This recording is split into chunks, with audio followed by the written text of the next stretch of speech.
Tonight's lecture is about your favorite topic, stinginess. Midat HaKamtzanut. Miserliness, as it is also called. Those of you who think you know what stinginess means, you're in for a big surprise. Because you may identify this midah, this characteristic in other people, as being those who are completely tight-fisted and don't share their wealth and are not considerate and so forth, but you will be surprised that everyone has a little bit of it. That's where the big surprise comes in. Me? Chas v'shalom, stingy? Never. We all, Baruch Hashem, give tzedakah. We are somewhat considerate and sensitive to the needs of others. But you will see that this midah called stinginess really is a midah that applies to all of us in many ways. However, in various degrees. There are various degrees. There is a concept called miserliness, which is a little bit different than stinginess. For example, there is the one who is stingy for others, who doesn't want to give to others, and the one he's so sick that he is even stingy for himself. He doesn't spend on himself, even though he has many millions of dollars. I'm sure you've heard of people like that. They have them. They exist. In every generation, in every time, in every country, there are people like that who have lots of money, tons of it, more than they can ever need in their life, in their children and their grandchildren's life, and they don't even spend on themselves, even the bare necessities. They deprive themselves. This is already the other extreme. This is totally not normal. But as I said, there are various degrees. There is an individual who is giving from time to time, but he has a problem. Ma'alim ayn, it's called in Hebrew. If the individual does not approach him directly and beg him for money, then he'd rather turn the corner and go so as not to be seen. If he catches him, then lo na'im lo, as we say in Hebrew, then he's a little bit embarrassed to refuse. But he's just as stingy in some ways. I mean, he can be called a stingy man too. He did not do it gladly, readily. If he's faced, of course, with the poor man knocking on his door or begging him directly, that's different. But if he has a chance to run away, he'll do so. That's another degree. Then you have an individual, okay, he caught up with him. Can you give me a donation? He gives him, aval im panim zo'afot. He gives it to him with a sad face. He's not really happy or excited to give him. He has no choice, en lo brera. We call that a little bit of stinginess too, because if he wouldn't have that stinginess, and he would say, what's the big deal? Tfaddal, take. How much do you need? You see? So even in this case where the individual is giving, there could be still some hesitation. And that hesitation is a form or a degree of stinginess. Then you have an individual who gives $1. $1? I mean, what's $1 these days? Give more if you can, right? We're talking about an individual that could give a lot more. And he gives a lot less than what he can. You know, there's a famous story with my Rosh Yeshiva from Israel, who on one of his first trips to Los Angeles, he himself knocked on someone's door. He did not know who this individual was. Maybe he was told that he can get some help at this address. So he comes collecting, says, I'm collecting for a yeshiva, important yeshiva. So the lady takes out a quarter. You know, this is a big rabbi. So the rabbi, of course, did not, chas v'shalom, yield back. He says, but this is for Yeshivat Ateret Israel, very big, important yeshiva in Yerushalayim. Oh, I'm so sorry. She took out another quarter. I like that. Yeah. Yeah. So when dealing with stinginess, you must realize that we're very, very, very, very far from generosity. Okay? Very far. When we speak about generosity, which is the exact opposite midah, B'ezrat Hashem, we will see that we're talking about two completely different worlds. Not just two completely different individuals, how people actually see this world. And it's not something you necessarily are born with, was to be. These are things that when it comes to generosity, these are things that you also have to learn. You have to learn how much to give, to whom to give. But what that will cover when we get to Midat HaNedivut, which is also needs to be studied, because even if people are kind and generous, they have to be careful not to be over generous and not spend all their money and give everything away. It's very tricky. Since I mentioned that, I might as well tell you a quick story of how this individual made a terrible mistake. He came complaining to me, this father. He was in his maybe late 60s, and he was almost crying to me. He says, I was always kind to my kids, and I wanted to do them a very big favor. I wanted to give them the inheritance while I was alive.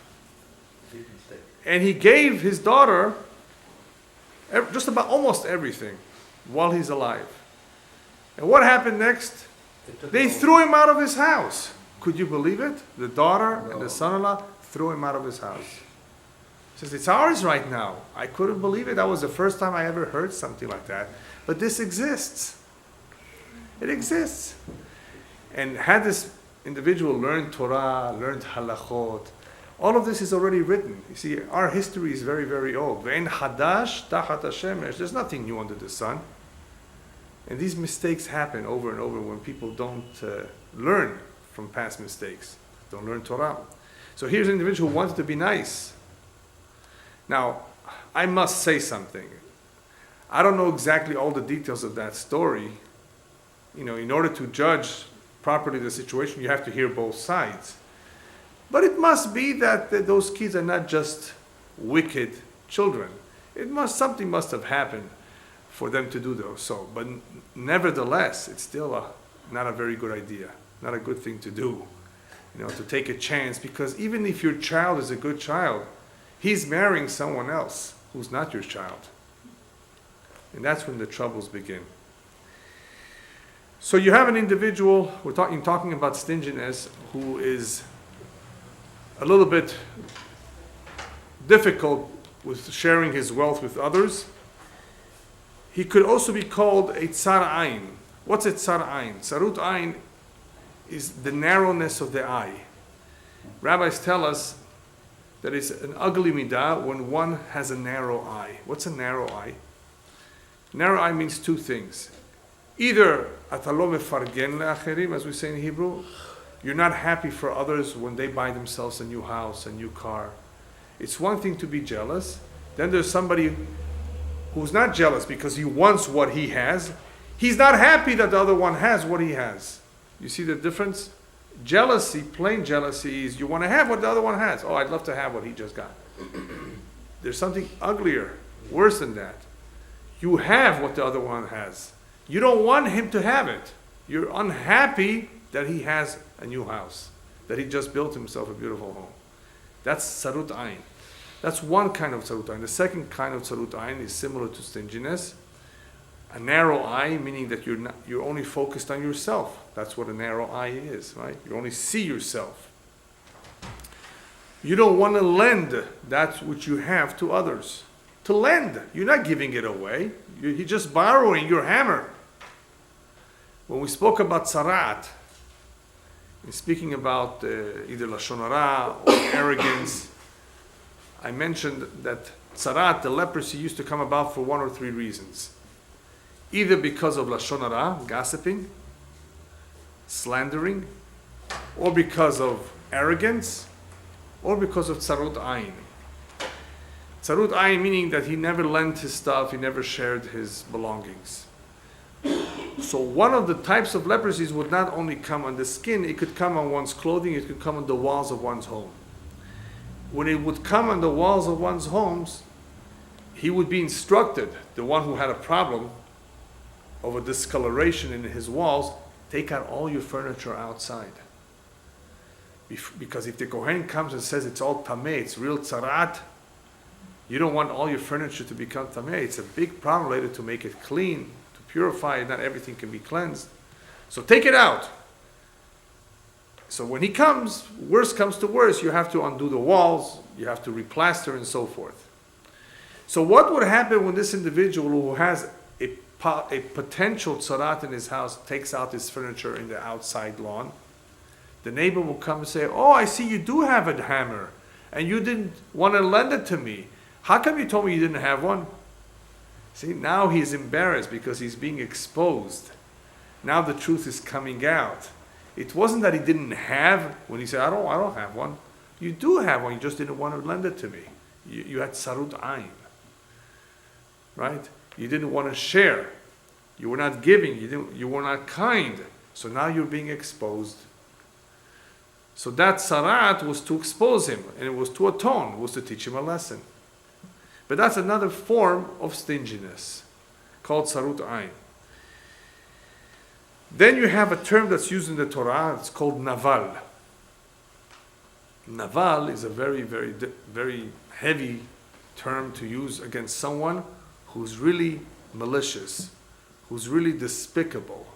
These are, I think, the best words that describe or that we can use to translate the word Nabal. In Hebrew today, they call somebody a nevela. In other words, he's a real lowlife, we would say in English. What's a lowlife? Right? Someone who's really bad, someone who's really not nice, doesn't share, doesn't say a kind word, is not sensitive, all of that. So Nabal includes the midah of stinginess. He doesn't want to share his wealth, he's not considerate of other people. And there's a famous story in the Tanakh, in Sefer Shemuel Aleph, famous story with David HaMelech, how he asked Nabal to help him out, to feed his people. They were running away from Shaul. They needed food. They needed some support. And Nabal was a pretty wealthy man. And this Nabal was helped out greatly by David and his people. They were very kind to him. They protected him. They never harmed him. And here comes along Nabal and says, no, I'm not helping these people. I don't know them. I don't care about them. Who are they? So there was a very smart woman by the name of Abigail, the wife of Nabal, who realized what was going to happen now, since David HaMelech and his people were refused this help and support. They became very upset, and they vowed to destroy everything Nabal had, and to not leave anything.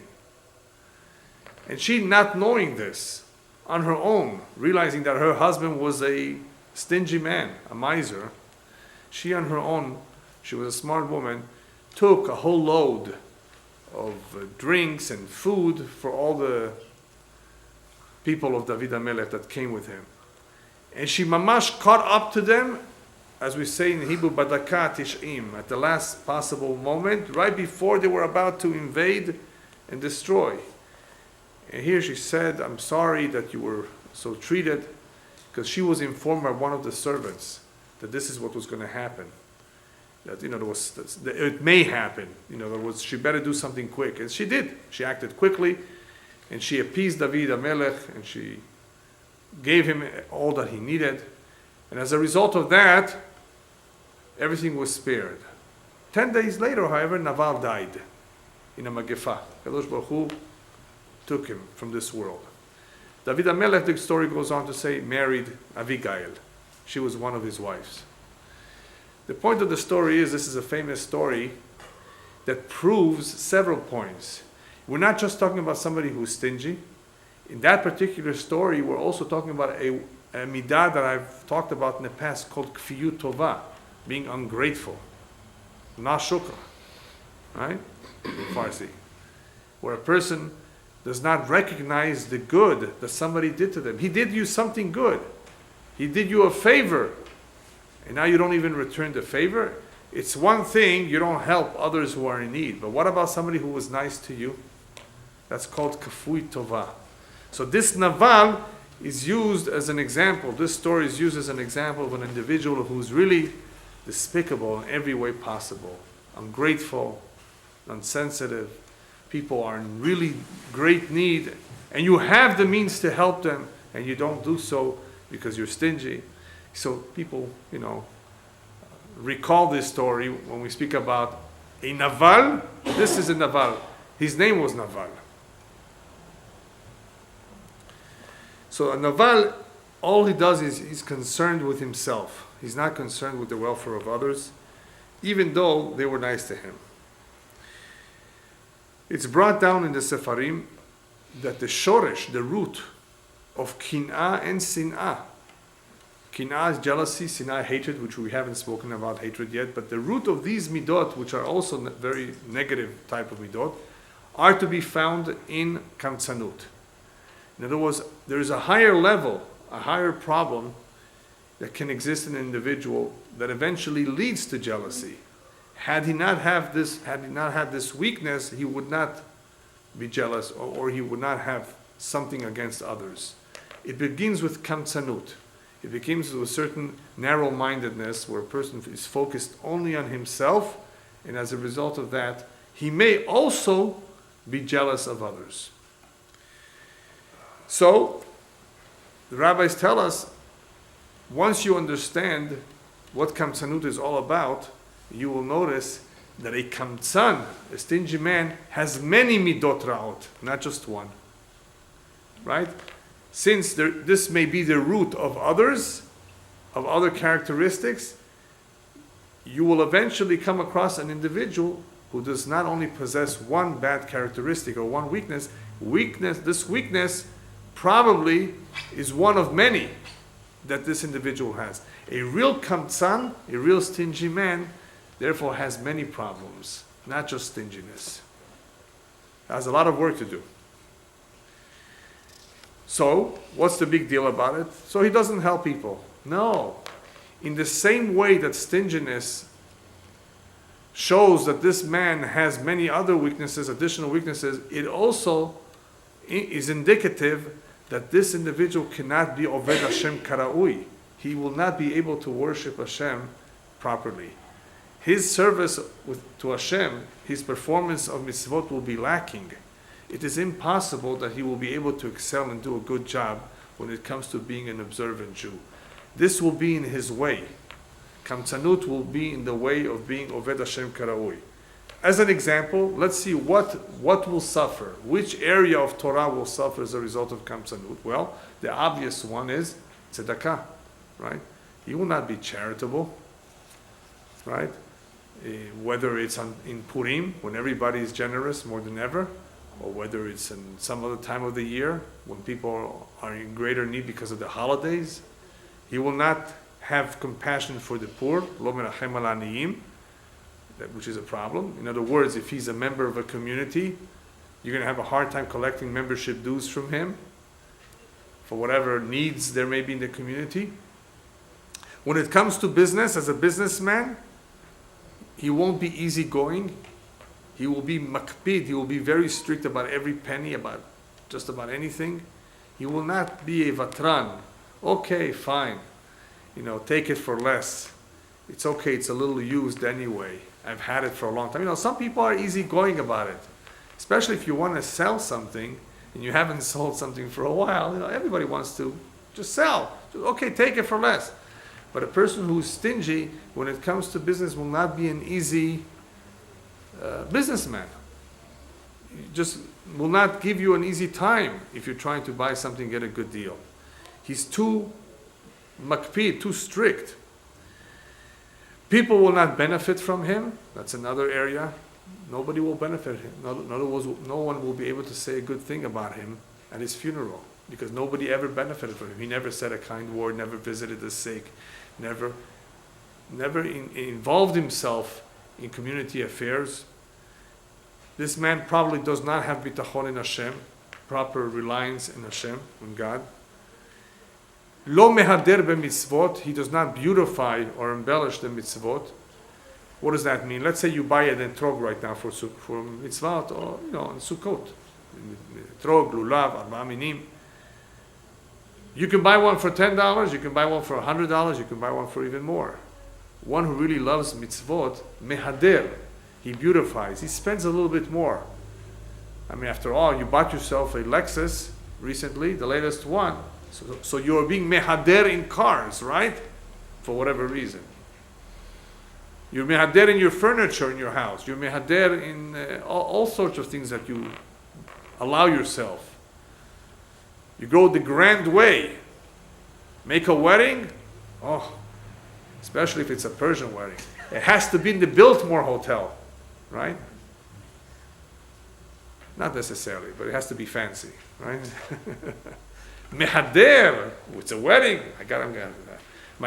I've been told this by people. Well, I can't do anything cheap. There's too much pressure in the community.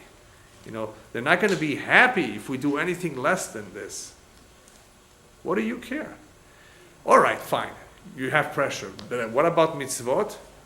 You don't have any pressure from him? So you see the problem here? So an individual who is a kamtzan, a stingy man, will have a problem with mitzvot. Mitzvot is different. And he will not necessarily have a friend or a rabbi because that costs money. You know, if you want to have a good friend, you have to spend on him. Take him out, buy him a gift, right? This costs money. So if he's a real kamtzan, a real stingy man, he won't do that. And a rabbi, well, it requires effort too, to travel, to see him. Oh, it will be haval, a shame on the fuel. Whatever, depending on how stingy he is. This is approximately a description of what kind of an individual we're talking about, the weakness of stinginess, and you see how this can affect him in many areas of life. Now let's try to understand the root of the problem, where it all starts from. How does one become like that? The nature of every human being when he's born is to be a mekabel. The Kabbalah tells us that is the way human beings are born, with the desire to receive. That is why when a baby comes into this world, his fists are closed. I want everything. That's the human nature. When he leaves this world, when a man dies, his hands are like this because he leaves everything behind. He doesn't take anything with him. So we come like this, but we leave like that. So that's the human nature, to want to acquire, to want to possess, to want to have. That's the way Hashem made him. And in the process of wanting to have things comes also worries and survival instincts. I want to survive. I want to have for a rainy day. I need more and more money. I need to have this. I need to have that. It's all part of the same thing. This leads to that. So there is the want or the desire to receive. There is the preoccupation with survival. There is the worries and anxiety of, I need more and more and more. And some people have less and some people have more, depending on how high the volume is in that individual who has these midot. We all have it, as I said before, but some people, the volume is raised very, very high in the desire of having, because that is their mazal, and I'm going to speak about that soon. How could that be a mazal?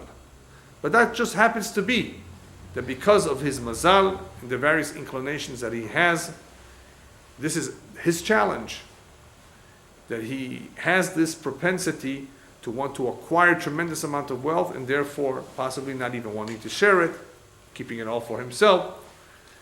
But it's more than that. I just gave you the basics that everyone has. Why he is so paranoid, we'll see next. But before we see what's the source of this paranoia that goes to the extreme, we have to remember a very important point that I've mentioned in the past, that even though that's the way creation is, Hashem doesn't want it to be like that. God doesn't want us to just be receivers. He wants us to be givers. Because the entire creation of Hashem is an act of love, an act of giving. He just gives. Hashem gave us everything. He wants to give us everything. And that is something that we have to learn. How does one learn to do that? Through the mitzvot. As the Sefer HaChinuch says, what all the mitzvot have in common, even though they're different, what they all have in common is that halevavot nimshachot achara pe'olot, that the hearts are affected by the actions we perform. So if you perform shechita, what's shechita? To slaughter an animal But in the process of doing that, you have to be very careful that the knife should be very sharp, that you don't show any cruelty to the animal. So what we're doing is actually instilling in us rahmanut, compassion. Right? I mentioned recently the mitzvah of helping your enemy's donkey that is overloaded, azov ta'azov imo, to unload the cargo. That teaches you to be sensitive, not only to the human being, it's his animal, but to the animal himself too. Be sensitive. So every mitzvah, somehow, by performing the mitzvot, we are instilling in us certain characteristics. Without performing these mitzvot, we have what's called the raw nature of a human being. Now, some people's raw nature happens to be very nice. They're just gentlemen. They're kind, sensitive souls. Some people, however, are very abusive. There's all kinds. Nevertheless, we all need the Torah in some way. And by performing the mitzvot, we come out ahead. We come out better. We come out refined. That is the idea of the Torah, in addition to the reward that we will get in performance of the mitzvot. In other words, besides the reward, Rasa Kadosh Baruch Hu lezakot et Israel. Lezakot does not only mean that God wanted us to have many merits, but lezakot also means to refine. Lezakech. So the mitzvot mezakechim, they refine the character if one does them properly. So one of the characteristics that we will acquire through the mitzvot will be the midah of HaKadosh Baruch Hu, which is to give, not to take. So yes, we are born wanting to take, but by performing the mitzvot, Hashem tells us, visit the sick, give to the poor, have pity on the orphans and the widows. This instills in us rahmanut, which is one of the midot of HaKadosh Baruch Hu, HaMerachem al kol briyotav. The HaKadosh Baruch Hu has compassion on all of His creation. So in order to acquire this midah, that is a midah of Hashem, we need to perform His mitzvot. Rabbis tell us an incredible thing, that whoever has no compassion whatsoever must not be from the seed of Avraham Avinu. Because all those who are from the seed of Avraham Avinu have some degree of compassion.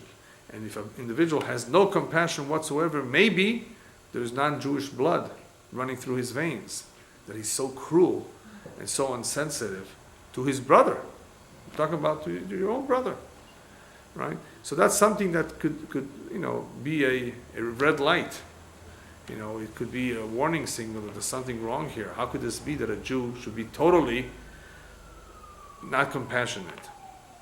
However, getting back to what we were saying, this individual who has this raw nature, who wants everything for himself and is not so compassionate, why does he go to the extreme? How does he come to the extreme in being so paranoid as to not even perhaps even spending on himself? Remember, we spoke about the two kinds, one who doesn't spend on others, and there's one who's even worse, who even on himself, la'atzmo lo mefargen. That's a terrible sickness. So the Zohar says it has to do a little bit with sadness and melancholy or depression. Plus on top of that, ani badat. He's a man, he's an individual who has very, very little knowledge. In other words, he has very narrow ofakim, as we say in Hebrew. His view of the world is very narrow. He's not a knowledgeable person. He does not have a good understanding of what life is all about, what the purpose of everything is. Had he been knowledgeable, had he had some understanding about what the world is all about, what life is all about, he wouldn't be like that.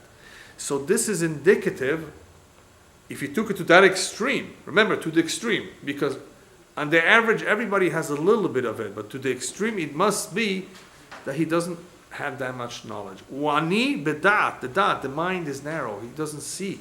He doesn't understand that this is ridiculous. The money, you're not going to take it with you anyway. Right? And they're having people who ask their money to be buried with them. So you know what one son did when his father asked him? He wrote him a check.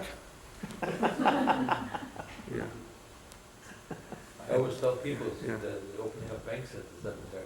Yeah. Yeah, that's a good idea, huh? Write him a check.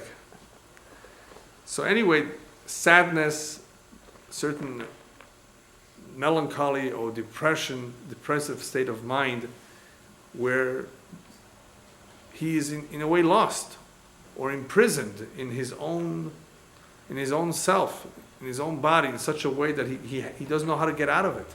It's a very difficult problem. It's not so easy to correct, the one who's at the very, very extreme. If you're not at the extreme, then you basically can easily adjust and adapt. But when you're at the very extreme and you have a sickness, you need a tremendous amount of help. But the Zohar is telling us that don't think it's only just because he wants it for himself. It's more than that. He's not knowledgeable. He's also sad. He's also possibly even depressed. He's in the marash chora. He's very, very down. Not a happy person. Not a happy person at all. Because happiness is really more associated with generosity, with openness. A man who's happy, he's much more free. He feels better about everything. A man who's sad, he's enclosed, he's restricted. He's down, he's not even active. When a person is depressed, he's not active. He just stays at home sometimes gloomy, doing nothing. So this terrible miserliness to the very extreme is a form of imprisonment and a characteristic that is extremely difficult to work on. Now, since we have a little bit of a clue here where this is coming from, that there is some sadness and depression and a lack of knowledge, this already tells us a little bit what you can do to correct it. A little bit. You have to get him out of the state of unhappiness, out of the sadness, make him more knowledgeable and teach him Torah. Hopefully then we will be driving away some of those problems that are narrowing him or restricting him. It's not a complete solution, but at least we have from this a better understanding that we need to attack the problem from various angles. One of them is by introducing to him knowledge. Torah. That's something that most people lack, a clear understanding of what life is all about. What am I doing here? What's the purpose of everything? Because if I had a good understanding of everything, I wouldn't be as easily upset if things don't go my way. Imagine something doesn't go your way. You can either be upset, you can be angry, you can become depressed. But if you knew that everything is mishamayim anyway, everything happens for a reason from heaven, nothing happens by chance and random, then you would say, Kapara, gamzu letova, this must be for the good. A completely different attitude. There's people that cheat, steal, and take that which is not theirs. Do you think they have emunah and bitachon b'Hashem? You might say, well, I see him at Shacharit every morning putting on tefillin at the next minyan, the first minyan. So what? He got used to that. He still doesn't have emunah. How could a person that steals have emunah when he knows that money, parnasah, comes from Shamayim, and whatever he takes has no beracha, and eventually will be taken away from him, unless he didn't learn. So you see how the knowledge can make a difference? He has this problem, he has this weakness, he has these worries, he's paranoid, he needs money. Where's your emunah? So learning Torah can strengthen one, not only to have a better understanding of life, but to be able to do battle with the Yetzer Hara. And we all have our Yetzer Hara, some weakness, but without Torah, how are we going to fight him? Not only how, why should you? You don't have a reason to fight him. Okay, Yetzer Hara, I'll do whatever you want. I mean, there's no reason to fight him. If you don't know that he's your enemy, you think he's your friend. After all, what does the Yetzer tell you? Enjoy life, you only live once. But that's not what the Torah says. You only live once. I mean, you're accountable. You're accountable for your actions. There's responsibilities. There's a world to come too. What do you mean you only live once? You mean this life is only about pleasures? Yeah, that's what the Yetzer Hara says. That's his job. He's hired to tell you the opposite of what the Torah tells you. Because Hashem wants there to be free will. So there has to be two opposing forces. Right? The Yetzer Hara says, be nice, be a gentleman, be kind to others. The Yetzer Hara says, no. Make it on your own. Save for yourself and your family. You need it. You come before others do. All kinds of excuses. So you need Torah to be able to direct you as to what is right and what is wrong. So that's one area to work on, knowledge. The second area to work on is to be considerate for others, to to really care about others. That's a very important area that a lot of people are lacking in. And I'll give you a quick example. Two short stories of where people did not even realize on their own that they were lacking in this area. Good people, charitable and kind, but they were lacking. A big rabbi said about himself that he once went over to a window in his house and he saw outside a father hitting his son. And he said to himself, wait a minute, what's going on here? How come I don't feel so bad for that child? I know if it was my child, I would run after the man and tell him, stop, what are you doing? How come I'm not doing it now? How come I'm not as upset? Because it's not my son, but it's another Jew. It's another human being. You see where there's a little bit of a difference?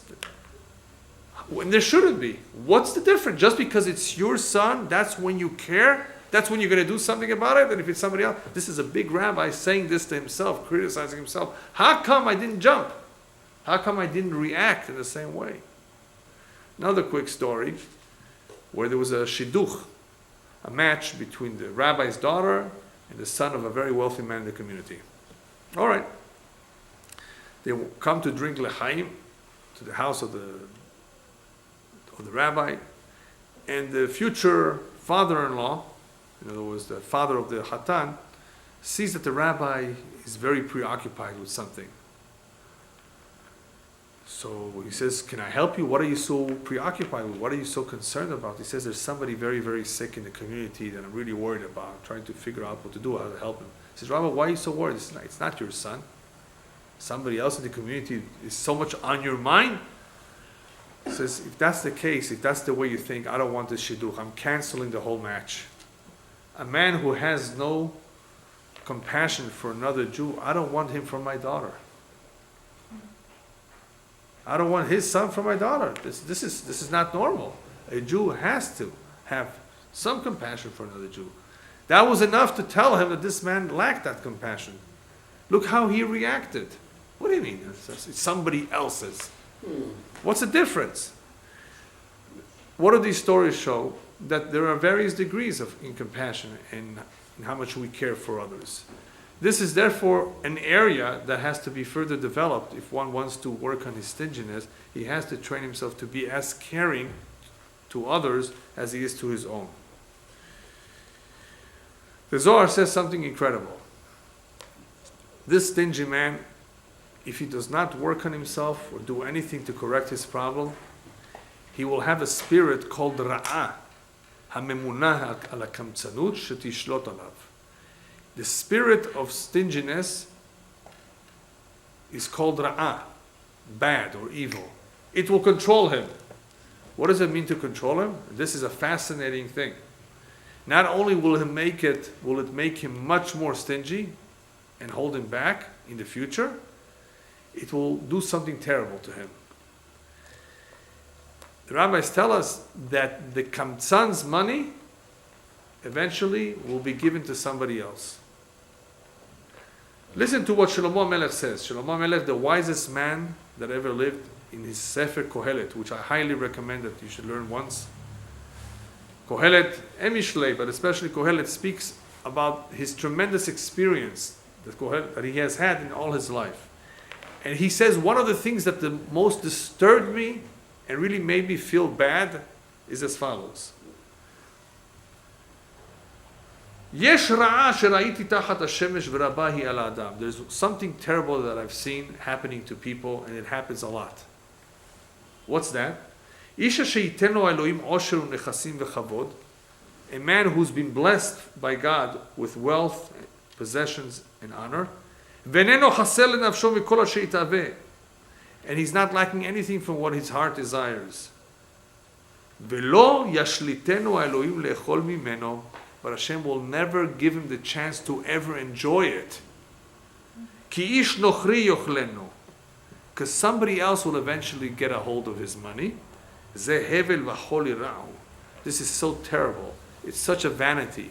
It's so sick, he says. It's so terrible that this should happen to someone. He worked so hard all his life, and the money is gone. Either by somebody else taking it from him, or by him dying. How could that happen? Well, imagine somebody dying at the age of 46 and his wife remarrying. All his money goes to the second husband. Could you imagine working for the second man of your wife? It's the most depressing thing you can ever imagine.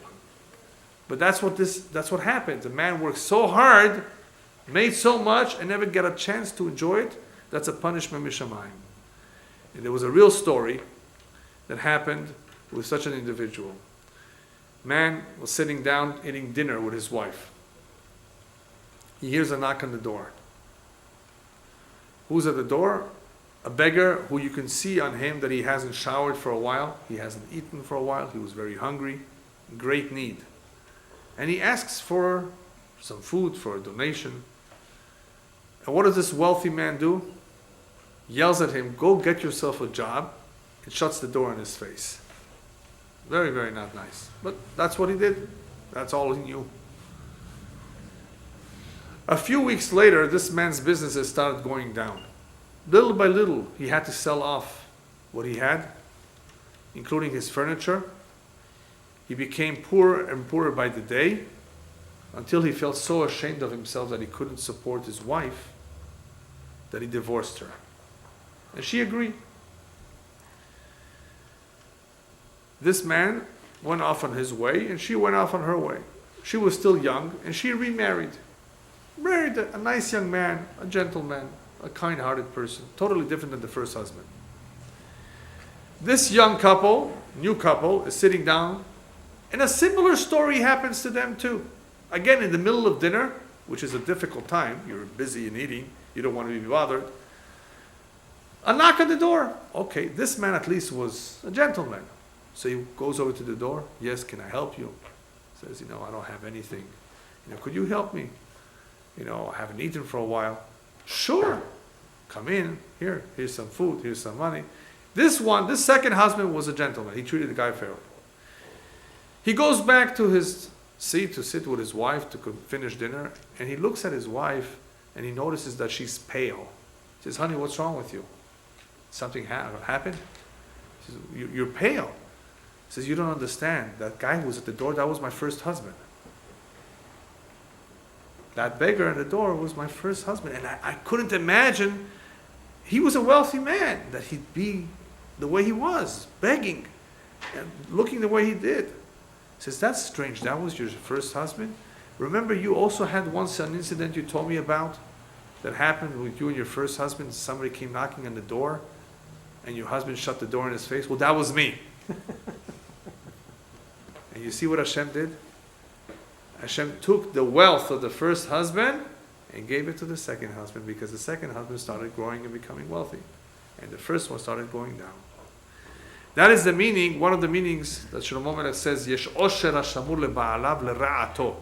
Sometimes wealth is reserved to the detriment of its owner. To the detriment means that the wealth and the money will kill him, will ruin him. He will not know how to use it. It will only make him more problems. That's the simple translation of those words. Yesh osher hashamur leba'alav lera'ato. Sometimes the wealth is not a blessing. It will ruin the individual. It will give him a hard time. He's going to have to hire bodyguards. He's not going to have an easy life. So sometimes that wealth is a punishment. But the second interpretation of Yesh Osher Hashamur LeBa'alav L'Ra'ato is Yesh Osher Hashamur LeBa'alav. The money is always being saved for its true owners, the one who knows what to do with it. L'Ra'ato, because of the Ra, of the evil of the individual who misused it, Hashem has to repossess it and give it and distribute it to the one who knows what to do with it. These things happen all the time. You just don't hear every single story. In every generation, every community, everywhere in the world, there exists people like that who are either generous or who are not.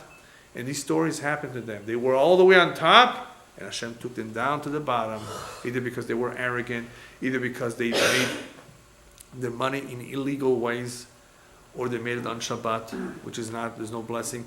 They did something terribly wrong, and Hashem eventually takes away that money, because there's no blessing to it. Or in the case of the kamtzan, that's part of his punishment. You don't share it with others. After all, that's why I gave it to you. Why do you think rich people are rich? because they deserve it? Not necessarily. Sometimes it's a beracha, but most of the time it's a nisayon, it's a challenge. Let's see what you do with it. You have the pikadon, I'm entrusting you, Hashem says, with this money. That's going to be your mission. Let's see what you do with it. You're going to buy imported furniture? Buy yourself a 10,000 square foot home? And have 4 chimneys? I don't know why they have 4 chimneys. Okay, one in the living room, one in the master bedroom, and in case they get cold, one in the bathroom too. You know, I don't know. But anyway, is that what you're using your money for? Yeah. It's a big challenge.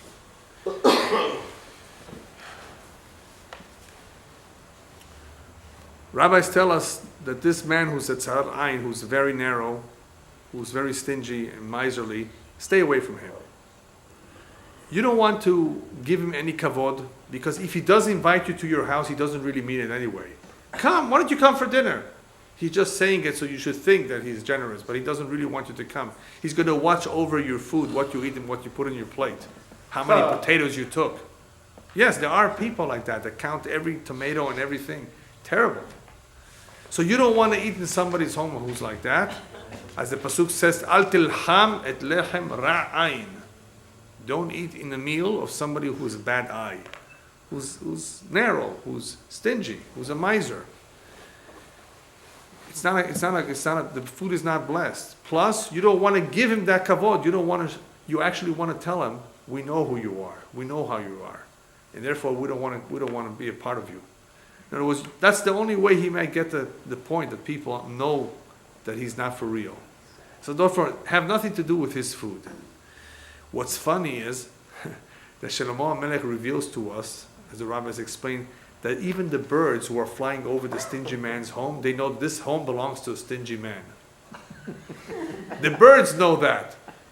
And you ask, how do the birds know? Well, Shlomo HaMelech says, because those people who are trying to feed the birds or catch birds, they put seeds. Well, the stingy man only puts a couple of seeds. He doesn't put too many. He's trying to save on seeds. So that's how they know, oh, this house, forget that house. Let's go eat somewhere else.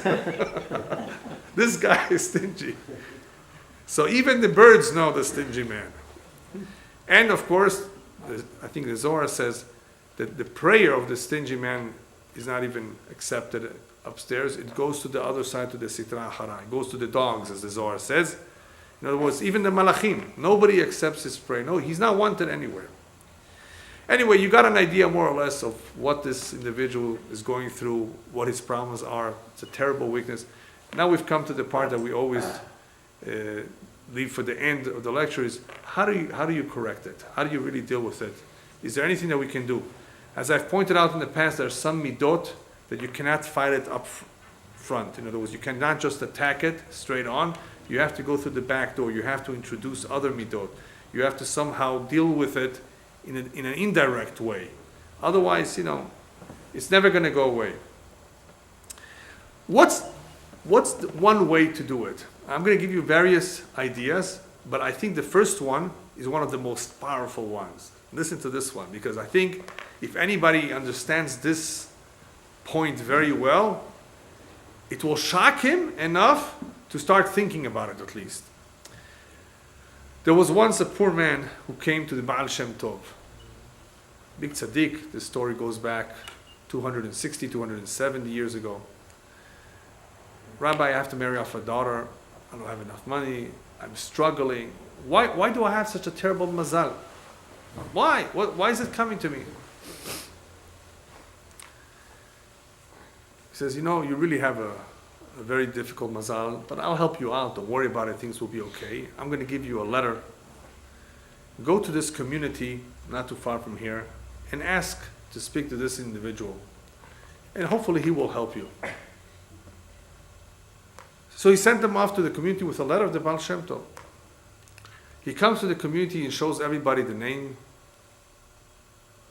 As soon as they see the letter and the name of the individual, they say, Yemach Shemo v'zichro. This guy, may his name be erased. They start cursing the guy, the name of the person who appears in the letter. You're looking for him? Yemach Shemo. Wow, this guy is such a bad person? Why am I being sent to him? Everyone says the same things. He said, wait a minute, what's going on?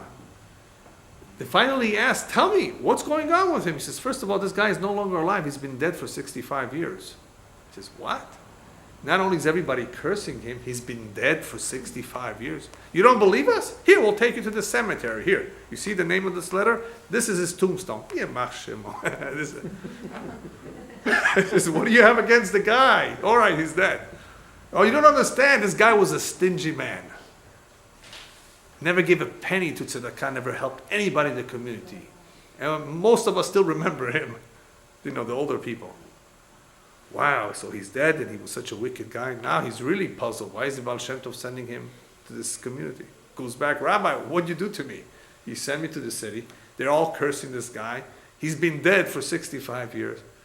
So the Baal Shem Tov turns to him, it is you. It was you in a previous reincarnation. You were that stingy man. And when you came upstairs, they were very upset at you that you didn't know adding tzedakah, that you were not kind and considerate. And your tikkun was to come back down to this world as a stingy man. Because sometimes that's your tikkun. You come back a second time and you correct what you did wrong the first time. But upstairs, when you heard that you're coming back as a stingy man, you begged and begged and begged. Hashem, please don't send me back as a rich man, because I don't want to be a stingy man again. You know, it was because to have the exact same challenge, they have to give him money again. And if he's going to have the same challenge, he doesn't want to go through it. He's afraid he's going to fail again. So you are the one that begged upstairs, send me down as a poor man. I don't want to have the challenge of a rich man. I don't want to have the challenge of being stingy. So don't complain that you're struggling. You asked for it. This is your tikkun, that you have a difficult life, so you shouldn't be tempted. So you shouldn't have the problem of what you had in the past reincarnation of being a stingy man.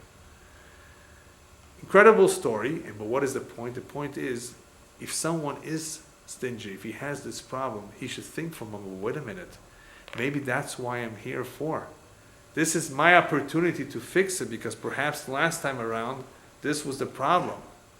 Oy vavoy to me, if I don't do it this time, right?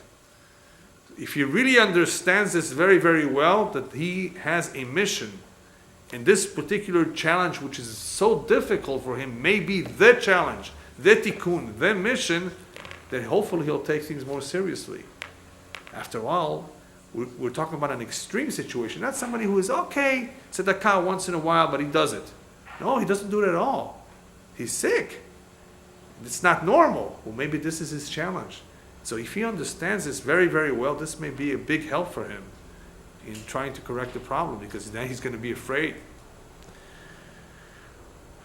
Another idea that can be helpful is what happened once with my father. An individual came over to my father. He says, Rabbi, I have a problem. What's your problem? How can I help you? I can't give charity. I just can't give. It's hard for me to give. At least he confessed. So my father asked him, tell me, can you give a nickel? He says, Rabbi, a nickel? What's the big deal with it? Of course I can give. So give a nickel every day. Put in the pushka. Put a nickel. So every day he put a nickel. About a week or so later, my father asked him, how's it going? He says, Rabbi, no problem. So my father says, can you give a dime? He says, Rabbi, a dime? What's the big deal, a dime? So put a dime. Eventually, a nickel became a dime became a quarter became $1. And the man started giving $1 every day. It became easier. Hergel na'asa teva. It's all a matter of getting used to. The hergel, the habits form our second nature. So you have to try getting used to it. And you start with small steps, small change. This was a good example of how a person was able to train himself through habit to become more of a giver. That's the second idea. Third idea, one has to learn the importance of Ahavat Israel. Read about how important it is to love every Jew, to care about every Jew, to be involved in other people's lives. We don't live here for ourselves, we live for others too. We go to other people's weddings after all, unless you're going for the food. I know some people do that. They go for the food. No, why are you going to a wedding? You're going to be mesameach hatam vekala. You're going to make them happy. Eventually they will make you happy. Somebody is sick, you go visit him. Eventually he will visit you, chas v'shalom, if you're sick.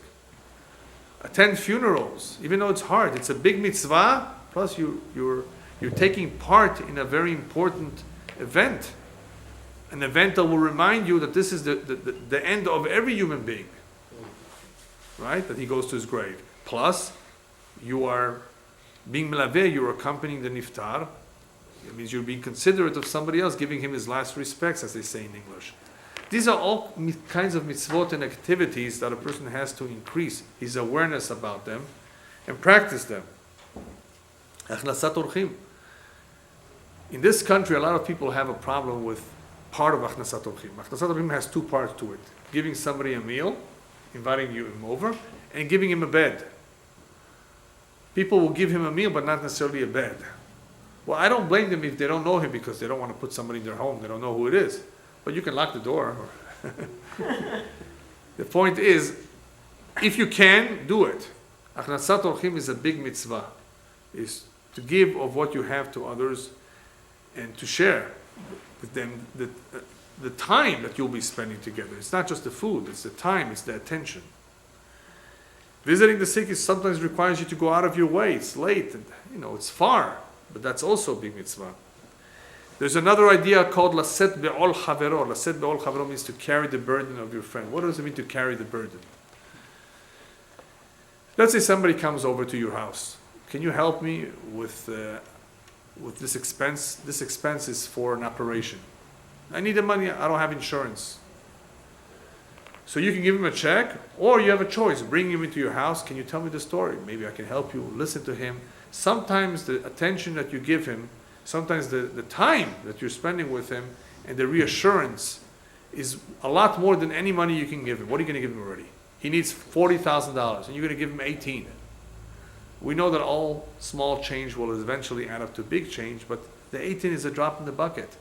If you can give him the time, give him a drink. He's tired.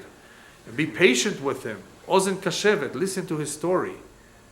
That is a lot more, a better feeling for the individual. It does a lot more for him than the money that you've given him. So that is sensitivity, that is being considerate, that is caring. And even though a person may be stingy, that does not involve that much money. It involves his time and his attention. So by doing that, it's a big mitzvah. Plus, you're getting used to laset be'ol. Laset be'ol means to carry the burden of your friend. You're not saying, okay, here, take the money. See you later, or goodbye, nice knowing you, seeing you. You're actually being more involved in his case by taking the time and sitting down with him and speaking to him. Obviously, tzedakah and halva'ah, lending people, borrowing to people, giving them charity in itself, these are big mitzvot, and the more one does it, the more it will help him.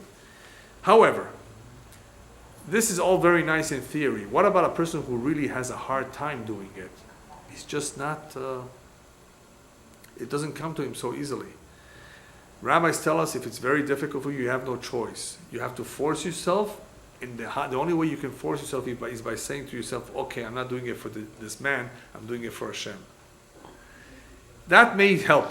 If a person really has a hard time doing it for someone else, then force yourself to do it by saying to yourself, I'm doing it at least for Hashem. That may help. Being very careful, lo lalim ayin, you see an individual, don't try to, turn away. Don't try to push him off. It's very easy if somebody's eating dinner to send the child to tell the guy, come back tomorrow. My dad is busy. You know what the problem with this is? Even though you may be justified in doing it, by pushing it off to mañana, even though you're very busy, you know what the problem is? Tomorrow he may not come back. Maybe he's traveling home tomorrow. Maybe he's in a different neighborhood tomorrow. You have just lost an opportunity to do a mitzvah that may not come back ever. An opportunity to help another individual. So if at all possible, get up and do it. Because getting up when it's hard is a greater reward than when it's easy. Chesed amiti, true kindness, is not when it's easy to do. When it's difficult to do, you still do it. Oh, it's hard for me. Right? I get up and I do it anyway. Oh, you did it anyway, even though it was hard for you? That is much more impressive. So these are the kinds of things a person has to work on if he really wants to work on himself, if he's serious about it. The following is an additional idea that especially applies to miserly people, not stingy. Miserly, in other words, that even on themselves they don't spend. There was once an incident where a rabbi came visiting a rich man, very rich man, and he sees him eating for dinner sardines. Rabbi tells him, "You eating sardines?" He says, "Yeah, I'm trying to be a big tzaddik, to listapek b'mu'at, to be content with a little bit." No. Rabbi says, "No, you have to eat." As they say in Yiddish, he was telling him, "You have to eat stuffed duck." The real fancy food, or as we would say today, rib steak. That's the kind of dinner you have to have, according to your standards. But Rabbi, you're telling me to have motarot, to have all these excesses and all these fatty foods and all these good things? I'm trying to control myself to be a hasid and a tzaddik, and you're telling me to have, yes. So you see, the problem is if you eat sardines, when somebody comes and asks you for some food or tzedakah, you're going to give him very, very miserly. Because you're going to say, I can subside on sardines, so can he. Right. But if you eat kachke, as it's called in Yiddish, if you eat duck, if you eat meat, then hopefully you'll have a little bit of compassion to give for chicken too. And not just for sardines. But if you're going to eat a little stuff, then what are you going to give anybody? I can do it. What does he need it for? I can live a little bit. Get used to living large. You need it. So that you should be compassionate on those that don't have it. Okay, just a couple more ideas. Rambam says, what's better? You have $1,000 to give out. Should you give it to one person or give $1 to 1,000 people? Obviously, it all depends on the circumstances. You may not want to do either. You want to maybe give 100 to 10. It all depends on the circumstances. But the Rambam makes a point that the more you give, the more you've trained yourself. It's not just 1,000 mitzvot, 1,000 people. 1,000 times of giving, it becomes easier to give. That is the meaning of why the Torah says, Patuach tiftach et yadecha. In giving tzedakah, the Torah says, give, so you should give. Give. What's give? So that you should give. Patuach tiftach. Because you want to do it regularly. You don't want to do it once a year. Rosh Hashanah Yom Kippur, that's when I give. No. You want to give, even if you already gave, you want to give again. On a regular basis, and you have to figure out how much you can give. And figure it out, and distribute your tzedakah appropriately. But the idea is, don't just do it once in a while. If you want something to become easier for you, then do it on a regular basis. Kol yom, afilu ktsat. Even a little bit every day, a quarter, 50 cents in the tzedakah. Especially if a person has this problem, yesh lo tabaya, then patuach tiftach all the time. Have some tzedakah, some money with you, and give it out a little bit every day. Like this, it becomes easier. Yeah, from anything. Yeah. So the point is, whenever you have a chance, give. Don't just wait for once a year. This last point is very, very interesting, because I'm going to give you a little story here, share with you a little story of a rabbi who did exactly that. He was always careful to always give and never refuse. And he wasn't so rich. Once a poor man came to the rabbi. Rabbi, I have a big dilemma here. I don't just need a little tzedakah, I need a lot, because I'm about to marry off a child.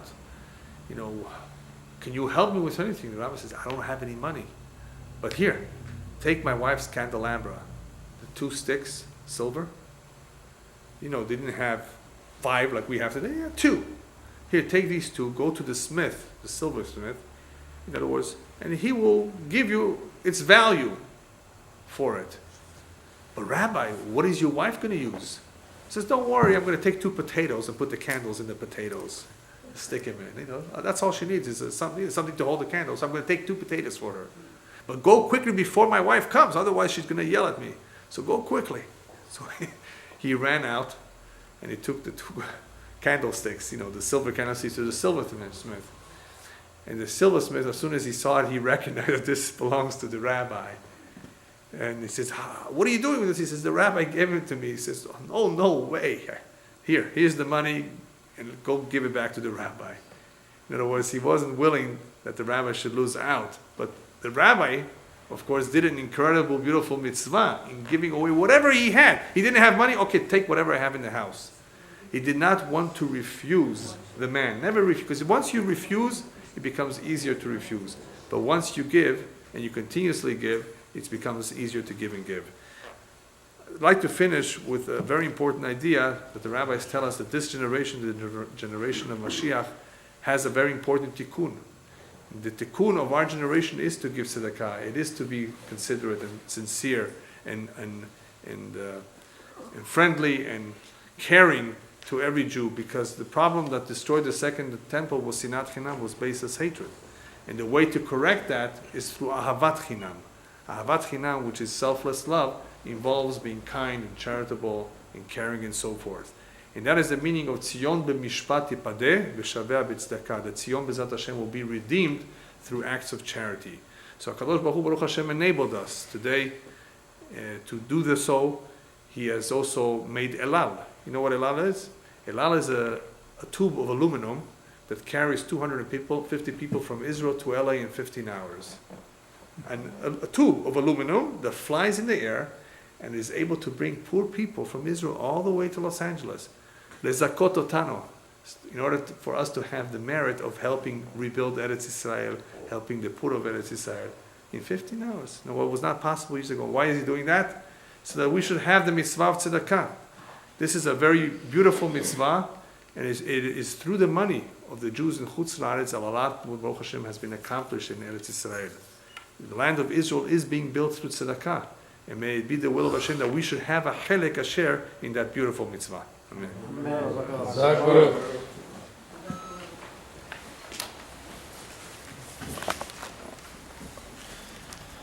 Hello, everybody.